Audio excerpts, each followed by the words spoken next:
Conceptual question जो है वो कैसे बनाए जाते हैं, कैसे बोर्ड वाले आपके लिए कंसेप्चुअल क्वेश्चन बनाते हैं, ठीक है। जबकि आपके एक्सरसाइज वाले क्वेश्चन होते हैं वो तो रेडीमेड होते हैं, ठीक है। लेकिन कुछ पेपर्स में भी आपके कंसेप्चुअल क्वेश्चन आते हैं। लेट्स से कि मैं ये कायदा-आज़म वाला रिस्पांसिबिलिटी ऑफ द यूथ ये मैं पढ़ रहा हूँ, एक पैराग्राफ पढ़ रहा हूँ, एग्जांपल के तौर पर आपके सामने पढ़ रहा हूँ, ठीक है। Mister chancellor, ladies and gentleman, when I was approached by the vice chancellor with the request to deliver the convocation address, I made it clear to him that there were so many calls on me that I could not possibly prepare a formal convocation address on an academic level with regard to the great subjects with which university deals, such as arts, history, philosophy, science, law, and so on. I did, however, promise to say a few words to the students on this occasion, and it is in fulfillment of that promise that I will address you now. अब आप फरमाते हैं जी कि mister chancellor, ख़वातीन और हज़रात, जब vice chancellor ने मुझ तक रसाई की और जलसा तक़सीम असनाद में किताब की दरख्वास्त की तो मैंने वाज़ेह किया कि मुझे बहुत सारी मतलूबियात थी और मैं मुमकिना तौर पर जलसा तक़सीम असनाद के लिए एक रस्मी खुतबा तैयार नहीं कर सकता था जो इल्मी सतह पर यूनिवर्सिटी में पढ़ाए जाने वाले मज़ामीन जैसे आर्ट्स, तारीख, फलसफा, साइंस, कानून और इसी तरह के दूसरे मज़ामीन से मुताबिकत रखता हो। ताहम मैंने इस मौका पर तलबा से कुछ अल्फाज कहने का वादा किया था और ये इस वादे की तकमील है कि मैं अब आपसे खिताब करूंगा, ठीक है जी। तो अब इसमें एक क्वेश्चन बन जाता है जी, कंसेप्चुअल क्वेश्चन ये बन जाता है इसी पैराग्राफ से। हाउ डिड कायदे-आज़म रहमतुल्लाह अलैह respond to vice chancellor when he approached him? जब वाइस चांसलर ने आप तक रसाई की कायदे-आज़म रहमतुल्लाह अलैह तक, तो आपने कैसे रिस्पॉन्ड किया, कैसे क्या जवाब दिया? अच्छा, अब हमने यहां से जो है तो बुक्स में देखें जरा, Quaid-e-Azam responded to vice chancellor in these words.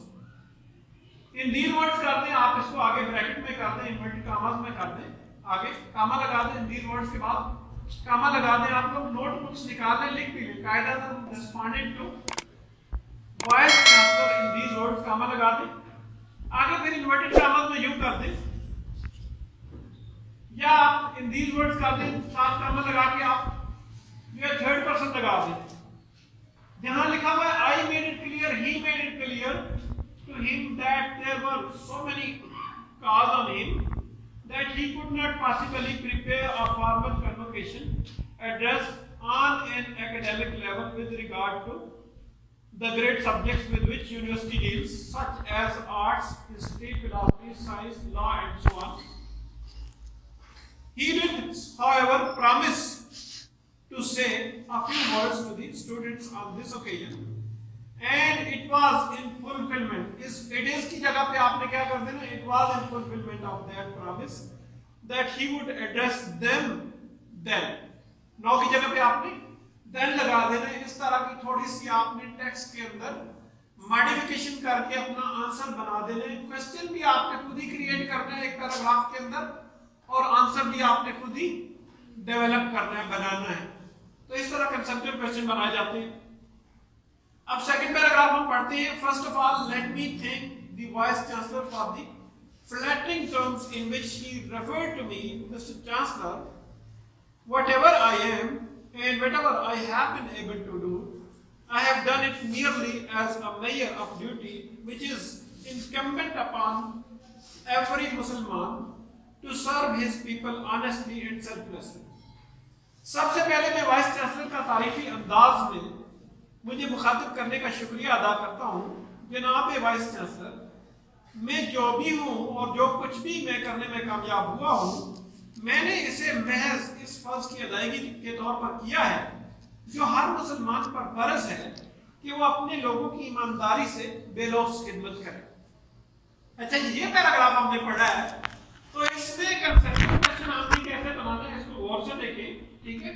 तो कंसेप्चुअल क्वेश्चन यहाँ पर बनते हैं कि while saying thanks to vice chancellor what did Quaid-e-Azam रहमतुल्लाह अलैह से, तो वाइस चांसलर का शुक्रिया अदा करते हुए कायदे-आज़म रहमतुल्लाह अलैह ने क्या फरमाया, या आप ये भी कह सकते हैं, यूं भी क्वेश्चन बना सकते हैं while saying thanks to vice chancellor how did Quaid-e-Azam रहमतुल्लाह अलैह respond कि कैसे कायद-ए-आज़म रहमतुल्लाह अलैह ने रिस्पॉन्ड किया। अब इसी पैराग्राफ के अंदर इसका आंसर बनता है। अब ये लेट मी निकाल दें जी while saying thanks to vice chancellor for the, ठीक है जी, while saying thanks to vice chancellor Quaid-e-Azam रहमतुल्लाह अलैह responded him that he was whatever he was and whatever he had been able to do, he had done that merely as a measure of duty which was incumbent upon every Musliman to serve his people honestly and selflessly। अब एक आपका नया conceptual question बन गया और नया answer बन गया है। कुछ अल्फाज मैंने चेंज किए हैं और आपका नया आंसर बन गया है, ठीक है। तो इस तरह आपने हर पैराग्राफ को पढ़ते चले जाना है और नए नए क्वेश्चन आपने बनाते चले जाना है। मैंने पहले भी आपसे कहा था और आपको बताया था कि बोर्ड वालों ने अब पॉलिसी चेंज कर दी है, रटे रटाए क्वेश्चन अब नहीं चलेंगे। 30% शायद आ जाए और 50 to 70% जो आपका आएगा पेपर वो कंसेप्चुअल ही आएगा। तो आपने कंसेप्चुअल इसी अंदाज से बनाने, डीपली स्टडी करना है एक पैराग्राफ को और खुद सोचना है कि इसके अंदर सवाल क्या पैदा होता है, ठीक है। तो वहां से आपको आइडिया हो जाएगा कि ये सवाल पैदा होता है तो इसका जवाब ऐसे मैंने बनाना है। एज इट इज वर्ड्स को नहीं लिखना, मैंने वर्ड वो यूज किए। सिर्फ जहां पे आई था वहां पे मैंने ही लगा दिया, जहां पे नो था वहां पे मैंने देन लगा दिया, ठीक है। जहां पे इज था वहां पे मैंने वाज लगा दिया, ठीक है। क्योंकि पास्ट में सारा कुछ हुआ है तो पास्ट के मुताबिक ही हमने सारी जो है वो सेंटेंसेस भी इस्तेमाल करने, पास्ट वाले ही सेंटेंसेस इस्तेमाल करने। इस तरह आपके कंसेप्चुअल क्वेश्चन भी बनते हैं और आंसर भी बन जाते हैं, ठीक है बेटा। अगर फिर भी आपको कोई इशू हो, मसला हो, समझ ना आ रही हो तो कमेंट सेक्शन में आप पूछ सकते हैं। अगर आपको ये चैनल अच्छा लगे तो like it, subscribe it and bell icon पे भी क्लिक कर दें ताकि आने वाली वीडियोस की नोटिफिकेशन आपको मिलते रहे, ठीक है जी। तो कोई चीज ना समझ आए व्हाट्सएप पे ग्रुप्स में स्टूडेंट्स मेरे साथ ऐड है, वो भी पूछ सकते हैं, व्हाट्सएप में भी पूछ सकते हैं, ग्रुप्स में भी।